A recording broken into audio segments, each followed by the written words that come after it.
अस्सलाम वालेकुम। तो अभी हम देखने लगे कि हमारे पास जो करंट की टाइप्स कौन कौन सी होती हैं। तो करंट की जो टाइप्स हैं हमारे पास दो हैं। एक हमारे पास है कि डायरेक्ट करंट और एक अल्टरनेटिव करंट। डायरेक्ट करंट को हम कहते हैं डीसी और अल्टरनेटिव करंट को हम कहते हैं डीसी। तो दोनों के अंदर बेसिकली डिफरेंस क्या है, तो हम सबसे पहले हम देखते हैं कि हमारे पास डीसी करंट जो होता है वो क्या होता है। तो डीसी करंट जो होता है इसका मैग्नीट्यूड भी कांस्टेंट होता है और इसकी डायरेक्शन भी जो होती है वो कांस्टेंट होती है। तो डीसी करंट जो होता है वो बेसिकली एक ऐसी करंट की टाइप है जिसके अंदर आपके पास करंट की डायरेक्शन और करंट की वैल्यू जो है वो हमेशा क्या रहती है, सेम रहती है। डीसी करंट के अंदर कांस्टेंट वोल्टेज है, कांस्टेंट डायरेक्शन है, ना तो डायरेक्शन चेंज होती है ना ही आपके पास मैग्नीट्यूड ऑफ वोल्टेज जो है वो चेंज होता है। तो डायरेक्ट करंट क्या होता है वो बेसिकली अचीव किया जाता है बैटरी से। आपके पास काफी टाइप की बैटरीज या सेल्स जो होती हैं, इन सबका जो करंट होता है वो हमारे पास कौन सा होता है, डायरेक्ट करंट। तो इसको अगर मैं ग्राफ की फॉर्म के अंदर रिप्रेजेंट करूं तो वो कुछ इस तरह से बनेगा। ये अगर हमारे पास टाइम है, ये हमारे पास वोल्टेज है, तो इसका ग्राफ जो है एक स्ट्रेट लाइन होगा parallel to the X axis. इसका मतलब है कि आप रिगार्डलेस ऑफ द टाइम, किसी भी टाइम के अंदर सर्किट के अंदर जो वोल्टेज की वैल्यू है वो क्या है, सेम है, और इसके अंदर डायरेक्शन जो है वो भी चेंज नहीं होगी। इसका मतलब है कि एक तरफ आप जब बैटरी को अटैच कर देना सर्किट के अंदर, तो एक दफा जो करंट की डायरेक्शन सेटअप हो जाएगी तो वो हमेशा वही रहेगी। फॉर एग्जांपल ये आपके पास एक बैटरी है, इसको आपने अटैच कर दिया सर्किट के अंदर, तो आपने पढ़ा था कि हमारे पास जो करंट की डायरेक्शन होती है वो कहां से होती है, बैटरी के पॉजिटिव टर्मिनल से नेगेटिव टर्मिनल की तरफ। अब फॉरएवर जब तक ये बैटरी इस सर्किट के अंदर लगी रहेगी, जो करंट फ्लो होता रहेगा उसकी डायरेक्शन जो होगी वो हमेशा बैटरी के पॉजिटिव टर्मिनल से नेगेटिव टर्मिनल की तरफ होगी, इसके अंदर कोई भी चेंज नहीं आएगी। इसके बाद से हम देखेंगे अल्टरनेटिव करंट को।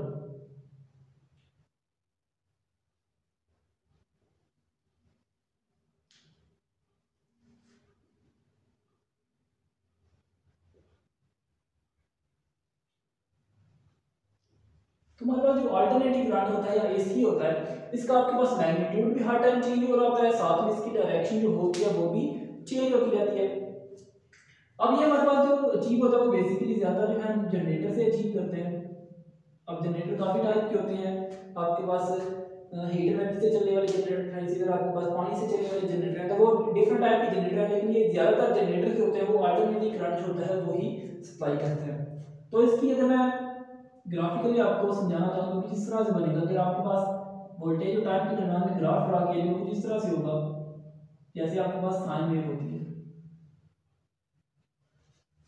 अब देखिए यहाँ से देखा जा रहा है कि हमारे पास जैसे ही हम इस टाइम जीरो से स्टार्ट हुए, हमारे पास वोल्टेज की वैल्यू आहिस्ता आहिस्ता से राइज करना शुरू हुई है। इस पॉइंट पे जाके वोल्टेज की वैल्यू मैक्सिमम होगी, उसके बाद दोबारा ये वैल्यू जो है वो कम होना शुरू हुई है, इस पॉइंट पे आके जीरो हो गई है।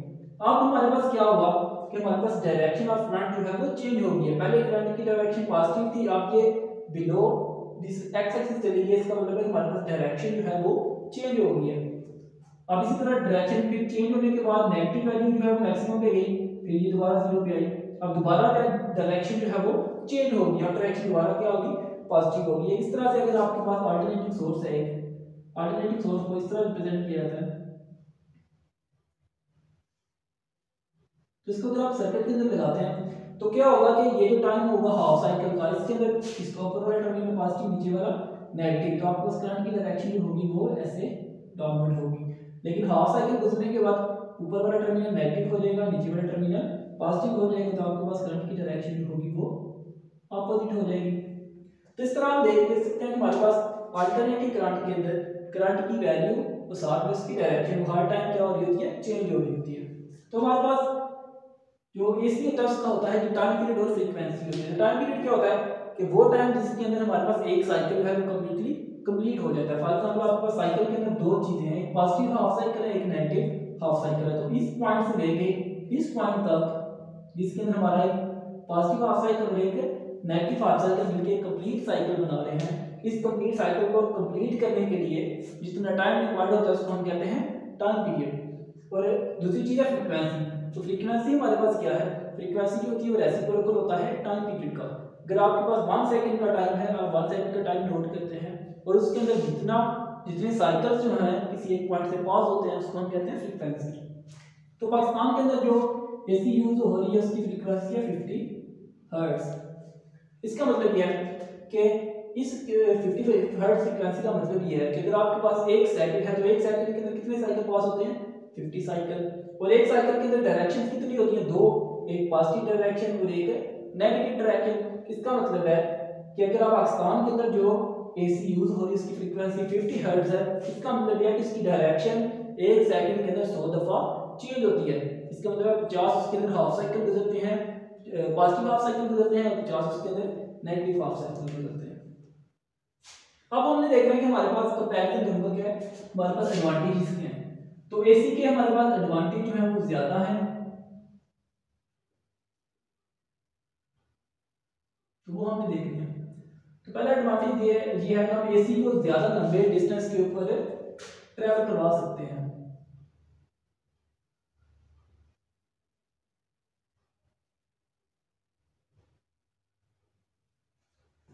अब आपने देखा होगा घर के अंदर जब आप डीसी को यूज करते हैं, फॉर एग्जाम्पल आपने चार्जिंग वाला फैन देखा होगा, उसके साथ बैटरी आपने अटैच की हुई है, तो अगर आप बैटरी जो कि बैटरी के साथ आपने वायर लगा के पंखे के साथ लगाई हुई है, उस वायर की अगर आप लेंथ इंक्रीज करते हैं, तो लेंथ इंक्रीज करने से क्या होता है कि आपके पास पंखा जो है वो स्लो होना शुरू हो जाता है। इसका मतलब यह है कि आपकी डीसी की वैल्यू जो है वो डिस्टेंस ज्यादा करने से कम हो गया, इसका जो लॉस है वो वायर के अंदर ही हो गया। इसका मतलब यह है कि आप जो डीसी होता है इसको ज्यादा लंबे फासले के ऊपर ट्रैवल नहीं करवा सकते, लेकिन एसी जो है वो काफी ज्यादा लंबे फासले के ऊपर ट्रैवल करता है। फॉर एग्जांपल आप हमारे इलाके के अंदर देखा जाए तो हमारे पास जो सप्लाई आ रही है वो मंगला डैम से आ रही है। अब मंगला डैम यहाँ से काफी ज्यादा फासले के ऊपर है, ठीक है, तो वहां से ट्रैवल करके इलेक्ट्रिसिटी हमारे पास आ रही है, लेकिन कभी भी ऐसा नहीं हुआ कि हम कहेंगे कि हमारे पास वोल्टेज कम हो गया या करंट जो है वो कम हो गया। नॉर्मल कंडीशंस के अंदर वो करंट या वोल्टेज जो है सेम रहता है। दूसरी बात यह है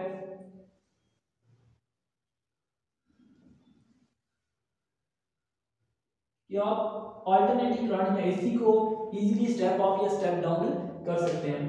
एसी के स्टेप अप और स्टेप डाउन करने के लिए आपको सिंपली एक डिवाइस चाहिए, वो है ट्रांसफार्मर। सिंपली ट्रांसफार्मर लगाएं, आपके पास वो स्टेप अप कर सकता है, या अगर आपने स्टेप डाउन करना है तो आप स्टेप डाउन ट्रांसफार्मर लगाएंगे, वो इस वोल्टेज को स्टेप डाउन कर देगा। इसके लिए आपको ज्यादा भी तकल्लुफ नहीं करना पड़ता। लेकिन डीसी को स्टेप अप स्टेप डाउन करने के लिए काफी मेहनत करनी पड़ती है, उसका जो इक्विपमेंट है वो बहुत हैवी होता है, बहुत कॉस्टली होता है। वो हम कर तो सकते हैं, लेकिन हमारे पास उसके लिए एक्सपेंसेस जो है वो ज्यादा लगते हैं। तो इसलिए हम क्या कहते हैं कि स्टेप अप और स्टेप डाउन करना इजी है एसी को बनिस्बत डीसी के। दूसरी बात यह है कि हमारे पास जो ट्रांसफार्मर होता है इसकी एफिशिएंसी जो है वो काफी ज्यादा होती है, इसके अंदर लॉसेस जो होते हैं वो बहुत ही कम होते हैं। तो ये था हमारे पास कंपैरिजन एसी करंट का और डीसी करंट का।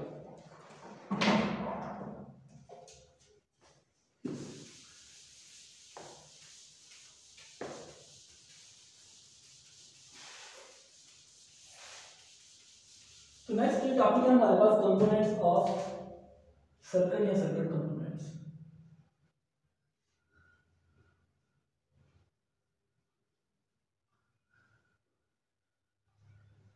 अब सर्किट कंपोनेंट्स क्या होते हैं कि आपने एक कंप्लीट सर्किट बनाना है, इलेक्ट्रिक सर्किट बनाना है, तो उसके लिए आपको काफी सारी चीजें रिक्वायर्ड होती हैं। तो वो सारी चीजें क्या करती हैं, जब मिलकर काम करती हैं तो आपका करंट की डायरेक्शन, आप करंट की वैल्यू को करंट के मेंटेन भी कर सकते हैं, करंट की वैल्यू को कंट्रोल भी कर सकते हैं। तो ये सारे कंपोनेंट बेसिकली क्या करते हैं, जब मिलकर काम करते हैं तो आपका सर्किट जो होता है वो वर्क करता है बेटर कंडीशन के अंदर। तो सर्किट कंपोनेंट्स क्या होंगे कि वो तमाम कंपोनेंट्स जो करंट के कंट्रोल के लिए या करंट को मेंटेन करने के लिए यूज होते हैं उनको हम कहते हैं सर्किट कंपोनेंट्स। तो तीन सर्किट कंपोनेंट्स हमें डिस्कस करने हैं। तो सबसे पहला कंपोनेंट है हमारे पास बैटरी। बैटरी के बारे में हमने पहले सुन रखा है। तो बैटरी का काम क्या है कि बैटरी हमारे सर्किट के अंदर स्टेडी करंट को मेंटेन करती है। बैटरी का काम क्या है कि जितनी भी करंट की रिक्वायरमेंट है हमारे सर्किट के अंदर उसको सप्लाई किसने करना है, बैटरी में। तो बैटरी क्या करेगी, स्टेडी करंट को, स्टेडी अमाउंट ऑफ करंट है वो आपके सर्किट के अंदर मेंटेन करती है। तो बैटरी जो होती है वो दो टाइप की होती है ज्यादातर मेनली जो यूज की जाती है। एक हमारे पास इलेक्ट्रोकेमिकल होती है और दूसरी होती है सोलर। तो इलेक्ट्रोकेमिकल बैटरी क्या करती है, ये केमिकल एनर्जी को कन्वर्ट करती है इलेक्ट्रिकल एनर्जी के अंदर। अब कोई भी सोर्स ऑफ करंट आप देखेंगे तो वो क्या करेगा, वो एनर्जी को जनरेट तो नहीं कर सकता, लेकिन क्या करता है उसके पास एक फॉर्म ऑफ एनर्जी मौजूद होती है, वो उसको कन्वर्ट करता है इलेक्ट्रिकल एनर्जी के अंदर। तो इलेक्ट्रोकेमिकल बैटरीज जो होती हैं इनके पास कौन सी एनर्जी मौजूद होती है, केमिकल एनर्जी, वो इसको कन्वर्ट करते हैं इलेक्ट्रिकल एनर्जी के अंदर। तो ये जो प्रोसेस होता है इसके लिए आप केमिकल एनर्जी को इलेक्ट्रिकल एनर्जी में कन्वर्ट करते हैं, वो प्रोसेस जो यूज किया जाता है वो होता है इलेक्ट्रोलिसिस। इलेक्ट्रोलिसिस के अंदर क्या होता है कि आपके पास एक इलेक्ट्रोलाइट होता है, तो इलेक्ट्रोलाइट के अंदर आप दो इलेक्ट्रोड डिप करते हैं, तो इलेक्ट्रोलाइट के अंदर जब इलेक्ट्रोलिसिस किया जाता है तो एज ए रिजल्ट आपके पास पॉजिटिव और नेगेटिव आयंस और रेडिकल्स होते हैं वो क्रिएट होते हैं, जो कि आपके पास करंट को कैरी करते हैं। हमारे पास जो केमिकल एनर्जी है वो कन्वर्ट हो जाती है इलेक्ट्रिकल एनर्जी के अंदर। दूसरी हमारे पास सोलर बैटरी। सोलर बैटरी या आप इसको सोलर पैनल या सोलर वोल्टेइक सेल भी कह सकते हैं। ये क्या करेगा, हमारे पास सोलर एनर्जी को कन्वर्ट करेगा इलेक्ट्रिकल एनर्जी के अंदर।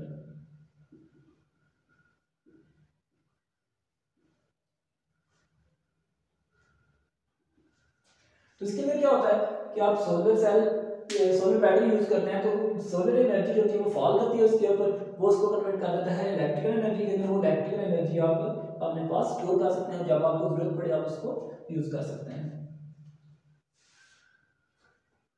अब बैटरी का सिंबल क्या होता है, तो बैटरी को रिप्रेजेंट करने के लिए आपने जो सिंबल यूज करना है वो ये है कि आपने दो टर्मिनल इसके बनाने हैं। इसका मतलब ये हमारे पास सिंगल सेल की बैटरी है, तो इसका एक साइड पे पॉजिटिव टर्मिनल और एक साइड पे नेगेटिव टर्मिनल। एक बात याद रखनी है, जब भी बैटरी बनानी है उसके दोनों टर्मिनल की लेंथ चेंज रखनी है, एक जैसी नहीं रखनी। एक इसकी जो लेंथ होगी वो हाफ होगी, इसकी लेंथ इससे डबल होगी। तो आपने क्या करना है, बड़े वाले टर्मिनल पे पॉजिटिव, छोटे वाले टर्मिनल पे नेगेटिव। अगर आपके पास ज्यादा बड़ी बैटरी बनानी है जिसके अंदर सेल ज्यादा है तो आप उसके अंदर सेल ज्यादा भी बना सकते हैं, जैसे कि ये मैंने शो करवाई है, तो ये हमारे पास दो सेल की बैटरी है। नेक्स्ट हमारे पास है जी सर्किट कंपोनेंट स्विच। तो स्विच जो होता है ये क्या करेगा, आपके पास जो सर्किट है उसको कंट्रोल करेगा। कैसे कंट्रोल करेगा, अगर आपने अपने सर्किट के अंदर करंट को अलाउ करना है तो आप स्विच को क्लोज कर देते हैं, तो करंट का फ्लो स्टार्ट हो जाता है। लेकिन अगर आप ये चाहते हैं कि आपके सर्किट के अंदर गुजरने वाला करंट उसको स्टॉप करना है, उसको रोकना है, तो आप इस स्विच को ओपन कर देते हैं। तो स्विच की दो स्टेट्स होती हैं। तो स्विच को रिप्रेजेंट करने के लिए आप जो सिंबल यूज करते हैं वो बेसिकली ये होता है। इसके अंदर आपने दो लाइन्स लगानी है, ये वाला टर्मिनल भी आपने शो करवाना है जो कि ऑफ और ऑन हो सकता है। तो या तो हमारा स्विच ऑन होगा या ऑफ होगा। तो ऑन स्विच जो होता है इसको हम कहते हैं कि स्विच क्लोज है, और ऑफ जो होता है इसको हम कहते हैं ओपन है। तो ऑन स्विच को हम रिप्रेजेंट करने के लिए जो सिंबल यूज करते हैं वो इस तरह से होता है कि ये जो टर्मिनल है, जो हमारा ये वाला फ्लैप था, इसको हमने इसके साथ अटैच कर देना। इसका मतलब है कि हमारे पास सर्किट दोनों जो वायर्स आपस में अटैच है और आप करंट का फ्लो हो रहा है। दूसरी बात है हमारे पास करंट को आपने क्या करना है, ऑफ करना है, या आपने सर्किट उसके लिए आपको स्विच को ओपन करना पड़ेगा। तो ओपन के लिए सिंबल यूज किया जाता है वो इस तरह से। आपने क्या करना है कि आपके पास जो दोनों वायर्स हैं उनको दोनों को आपस में जो फ्लैप है उसको इसके साथ अटैच नहीं करना, बल्कि दोनों के दरमियान में डिस्टेंस रखना है, जिसका मतलब यह होगा कि यहाँ पे हमारे पास जो सर्किट का कंपोनेंट है वो क्या हो गया, ओपन हो गया। तो जब हमारा स्विच ओपन होता है तो इसकी रेजिस्टेंस जो होती है वो इनफाइनाइट हो जाती है, और अगर यहाँ से करंट का फ्लो करना है तो आपने क्या करना है, इस इनफाइनाइट रेजिस्टेंस को कवर करना है। इसके लिए आपने इसको पहले अचीव करना है, फिर आपके पास ये करंट का फ्लो स्टार्ट हो सकता है। इसका मतलब है इनफाइनाइट रेजिस्टेंस की वजह से जो करंट है वो तो फ्लो नहीं हो सकता। इसका मतलब है कि जब स्विच ओपन हो गया तो स्विच के अंदर कोई भी करंट का फ्लो नहीं होता। तो जब स्विच आप क्लोज कर देते हैं या ऑन कर देते हैं उस टाइम आपके पास जो स्विच की रेजिस्टेंस होती है वो जीरो हो जाती है। इसका मतलब है कि जब हमारा स्विच क्लोज होता है उस टाइम हमारे स्विच के अंदर कोई भी पावर का लॉस नहीं होता, जबकि जब हमारा स्विच ओपन होता है उस टाइम इसकी रेजिस्टेंस इनफाइनाइट हो जाती है, तो उसके अंदर कोई भी करंट जो है वो फ्लो नहीं होता। थर्ड चीज है हमारे पास रेजिस्टर।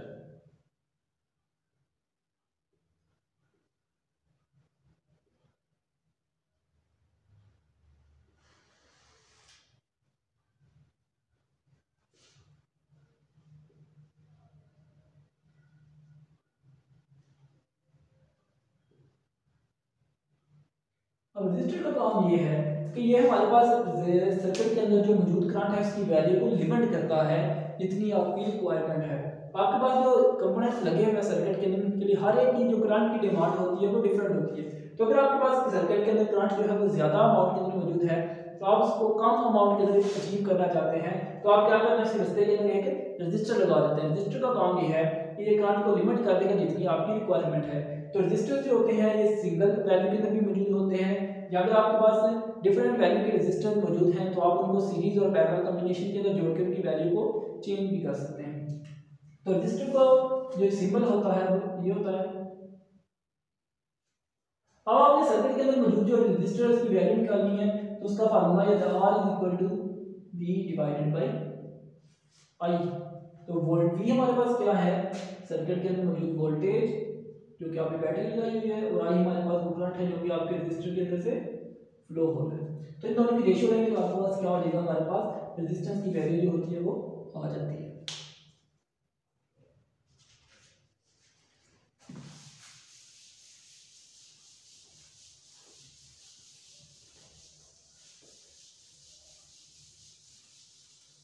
नेक्स्ट है हमारे पास सर्किट कंपोनेंट्स के बाद हमारे पास है कि मेजरिंग इंस्ट्रूमेंट्स।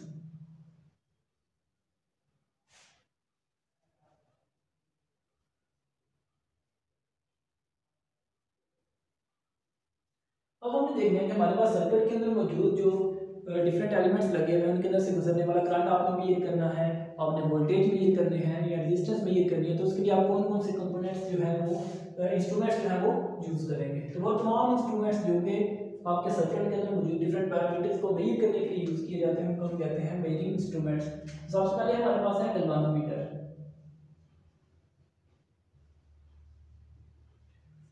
गैल्वेनोमीटर का सिंबल ये है, आपने जी डालना है, सर्कल डालना है, साथ में इस तरह दो लाइनें लगा देनी है, तो ये हमारे पास बन जाएगा एक गैल्वेनोमीटर। तो गैल्वेनोमीटर बेसिकली क्या करता है,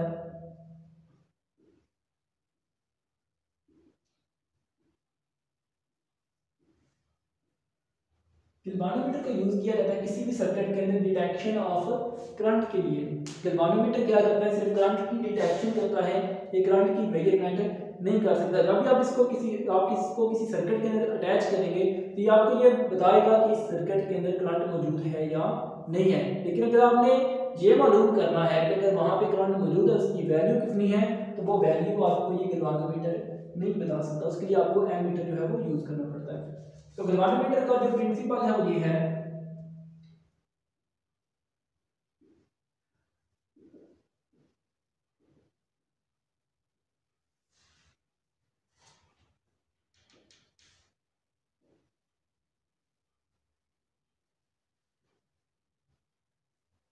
जैसे ही आप इसको इस सर्किट के अंदर अटैच करते हैं तो ये क्या करता है, सर्किट के अंदर मौजूद इलेक्ट्रिकल एनर्जी को यूज करता है और उसको कन्वर्ट कर देता है मैकेनिकल एनर्जी के अंदर। तो इसके ऊपर आपके पास तरह डायल बना होता है जिसके ऊपर डिफरेंट ग्रेडिंग की होती है,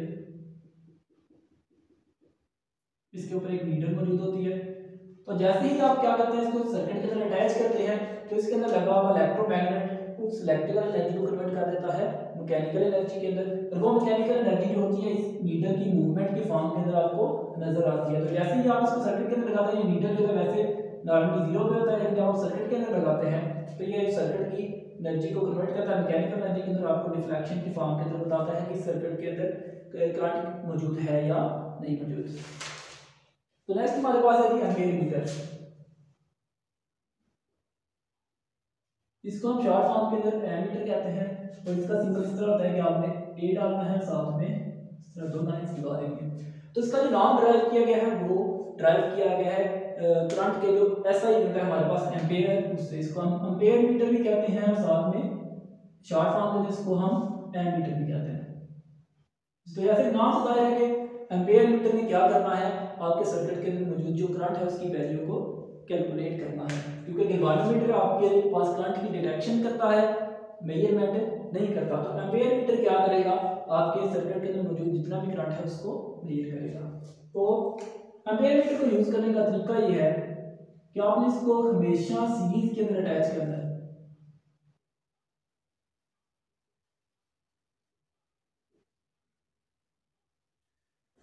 क्योंकि आप मेजर क्या करना चाह रहे हैं, करंट, और करंट जो होता है वो सीरीज कॉम्बिनेशन के अंदर हर कंपोनेंट के अंदर जो सीरीज कॉम्बिनेशन के अंदर जितने भी कंपोनेंट्स लगे होते हैं उनके अंदर same current value of current जो होती है वो फ्लो हो रही होती है। तो इसको आप क्या करेंगे, सीरीज के अंदर अटैच करेंगे। तो सीरीज के अंदर अटैच करने का मकसद ये होगा कि जितना सर्किट हर सर्किट के कंपोनेंट के अंदर करंट गुजर रहा है उतना ही करंट इस एम्पीयर मीटर के अंदर से भी पास होगा, जिसकी वजह से आप इसकी एक्यूरेट मेजरमेंट जो है वो कर सकते हैं। और एक बात आपने याद रखनी है कि इंटरनल रेजिस्टेंस बहुत लो होती है।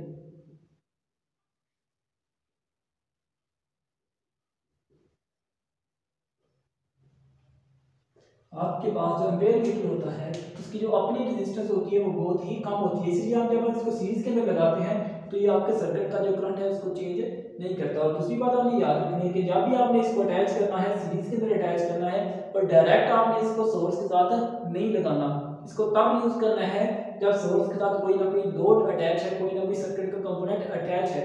अगर डायरेक्ट आप इसको बैटरी के साथ अटैच करेंगे तो इसकी रेजिस्टेंस जो है वो बहुत लो होती है। तो अगर आप इसकी रेजिस्टेंस बहुत लो है तो डायरेक्ट आप बैटरी के साथ लगाएंगे तो इसके अंदर से काफी ज्यादा करंट जो है वो फ्लो होगा, जिसकी वजह से इसके डैमेज होने का खतरा मौजूद होता है। तो इसको अटैच करना है सीरीज के अंदर, तो इसकी टर्मिनल रेजिस्टेंस लो होती है, इसलिए आपने इसको डायरेक्ट किसी भी सोर्स के साथ अटैच नहीं करना। नेक्स्ट है हमारे पास वोल्ट मीटर।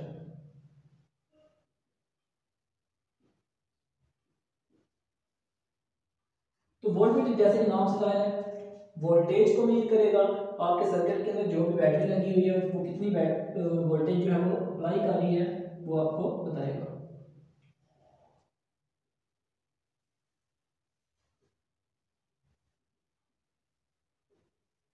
इसको यूज करके आप सोर्स के वोल्टेज है वो भी कैलकुलेट कर सकते हैं। यहाँ अगर आप ये चेक करना चाहते हैं कि हमारे पास जो सर्किट के कंपोनेंट्स लगे हुए हैं तो किसी भी एक कंपोनेंट के अक्रॉस में कितने वोल्टेज आ रहे हैं तो आप उसको उसकी मेजरमेंट के लिए भी यूज कर सकते हैं। तो आपने ये बात याद रखनी है कि इसको हमेशा पैरेलल के अंदर अटैच करना है।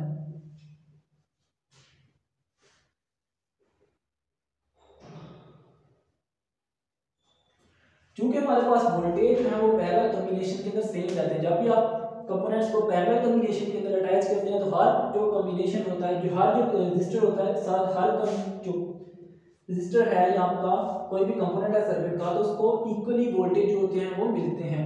तो क्योंकि हमने वोल्टेज मेजर करने हैं तो इसको जब सीरीज में पैरेलल में अटैच करेंगे तो जितने वोल्टेज हर कंपोनेंट को मिलने हैं उतने ही वोल्टेज आपके वोल्टमीटर के अंदर भी मौजूद होंगे। इसका मतलब है तब ये एक्यूरेट मेजरमेंट करेगा। और दूसरी बात ये होती है कि इसकी इंटरनल रेजिस्टेंस वेरी हाई होती है।